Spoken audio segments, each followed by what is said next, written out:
This is the second part of the 16th lesson in heat transfer. The 16th lesson is the launch of our unit on convection heat transfer. Recall that convection heat transfer can be thought of as conduction plus advection, where the bulk motion of fluid over a fluid-solid interface increases the temperature gradient at the surface of the fluid. The increase in the temperature gradient is what leads to an enhancement in the heat transfer over that which would be achieved if the fluid were stagnant. The fundamental question underpinning convection heat transfer is how to calculate the convection heat transfer coefficient to account for this enhancement of heat transfer due to fluid motion. In order to understand the theory behind convection heat transfer, one must first understand the fluid mechanics associated with the flow over surfaces. In this lesson, we will watch a video made at the University of Minnesota in the United States many years ago. While the video is old, the ideas in the video and the visualizations are still very relevant today and form an excellent basis for beginning to better understand what the boundary layer is. By the end of the second part of this lesson, you should be able to explain in your own words what a boundary layer is. You should also be able to explain the differences between a laminar boundary layer and a turbulent boundary layer. These two flow regimes in a boundary layer has an important role in what the rate of heat transfer is, the fluid-solid interface. On with the lesson.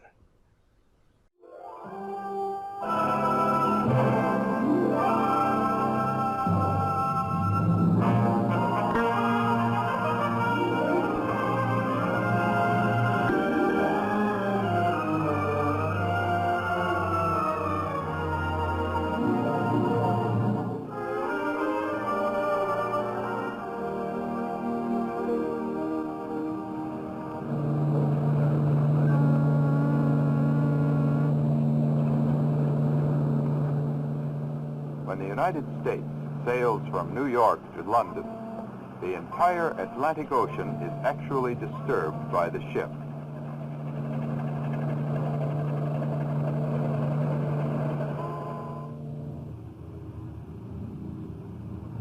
Similarly, an airplane in flight disturbs all the Earth's atmosphere. Intuitively, however, we feel that only a small part of the ocean is important to the ship and a small part of the atmosphere to the plane.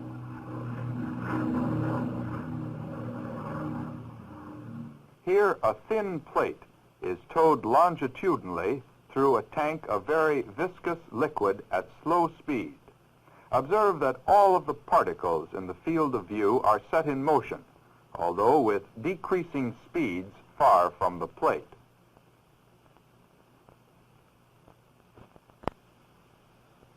Now the plate speed has been increased, yet the particles far from the plate no longer appear to move. Actually, they are moving at least as fast as in the previous scene, but the camera speed has been increased to prevent blurring the action near the plate.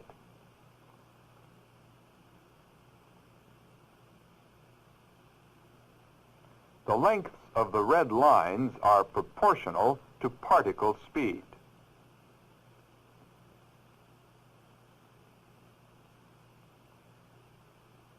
It may be reasoned that there is some fluid particle speed, so slow compared to the plate speed that particle motions at slower speeds may be entirely neglected. This speed is usually taken as about 1% of the plate speed. If a bounding line is drawn to include the fluid particles whose speed is 1% or more of the plate speed, the region bounded by the line is called the boundary layer. You are now moving with the plate so that the undisturbed fluid appears to be moving past the plate. The lengths of the red lines are still proportional to the relative fluid speed.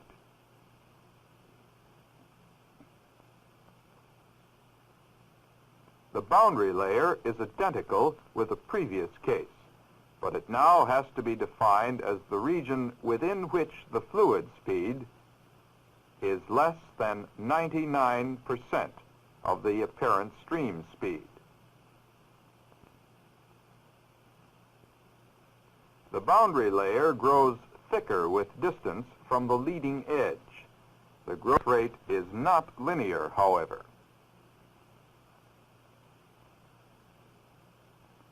The boundary layer becomes thinner if the velocity is increased.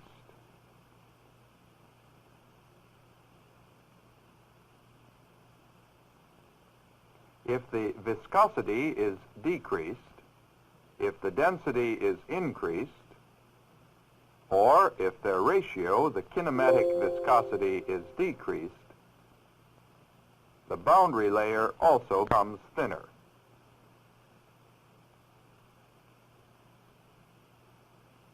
When these factors influencing boundary layer thickness are combined, we find that the dimensionless boundary layer thickness, delta over x, depends inversely on the Reynolds number formed using the distance x from the leading edge as length parameter. By theoretical calculation, delta over x is approximately equal to 5 over the square root of Reynolds number.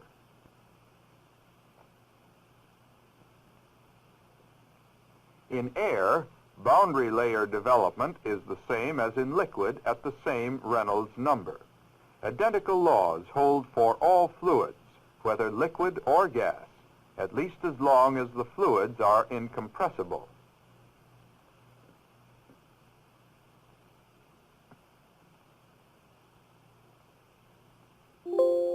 Boundary layer velocity profiles are produced by shear action between adjacent layers of fluid. The magnitude of the shear stress is given by Newton's law of viscosity. Shear is eventually transferred to the plate surface, where it is felt as drag or skin friction. Theoretical calculation of dV by dy at plate surface permits evaluation of the wall shear stress at each x distance, and drag is obtained by integration over the plate of length L. Drag is conveniently expressed in terms of a dimensionless skin friction coefficient, C sub F, and this coefficient is a function of Reynolds number only.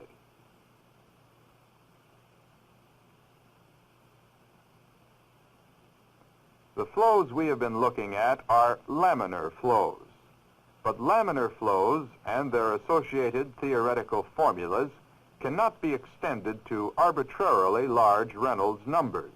Rather, the boundary layer becomes thinner at a given x distance as the velocity is increased or as the viscosity is decreased. And the shear stress or friction at the wall increases until the boundary layer bursts into turbulence.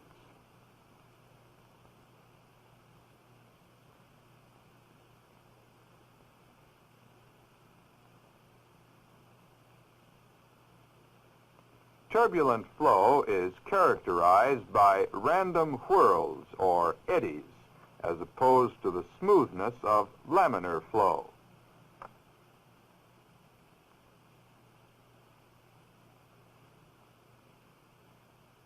Turbulent,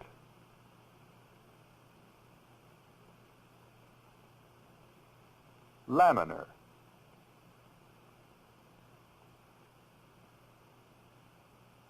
Watch the boundary layer become turbulent as the plate is towed past the camera.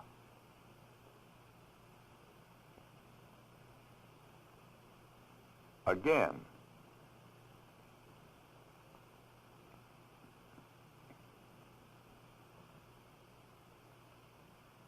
The upper boundary layer in these pictures has been made turbulent by placing sandpaper on the plate surface to create a disturbance. The lower boundary layer is still undisturbed and laminar.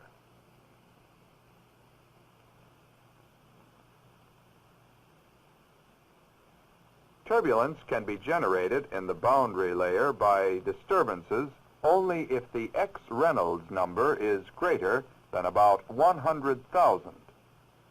So that close to the leading edge, the boundary layer must always be laminar regardless of disturbances.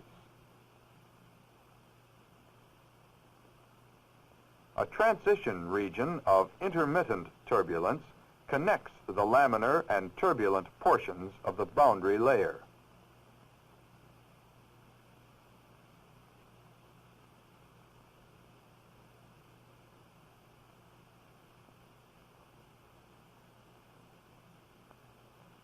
Observe that the flow outside the boundary layer is undisturbed and laminar. But even if the outside flow were turbulent, a laminar boundary layer would originate near the leading edge, becoming turbulent later. Outside disturbances influence the location of transition. By carefully avoiding disturbances, transitions can be delayed to Reynolds numbers of several million.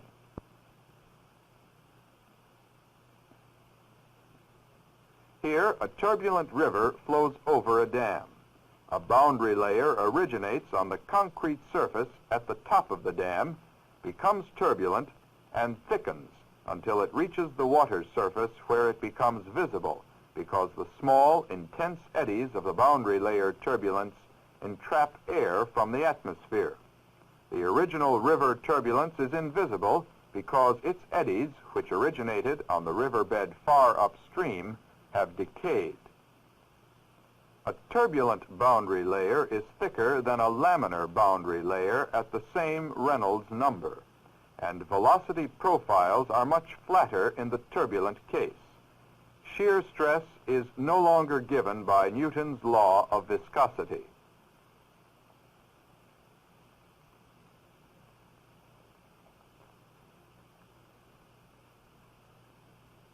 Between the turbulent fluid and the plate, too close to be seen clearly in the picture, there is still a laminar sublayer in which shear stress can be calculated by Newton's law. Velocity gradients and shear are very large in the sublayer, so that the skin friction coefficient exceeds that for a laminar boundary layer at the same Reynolds number.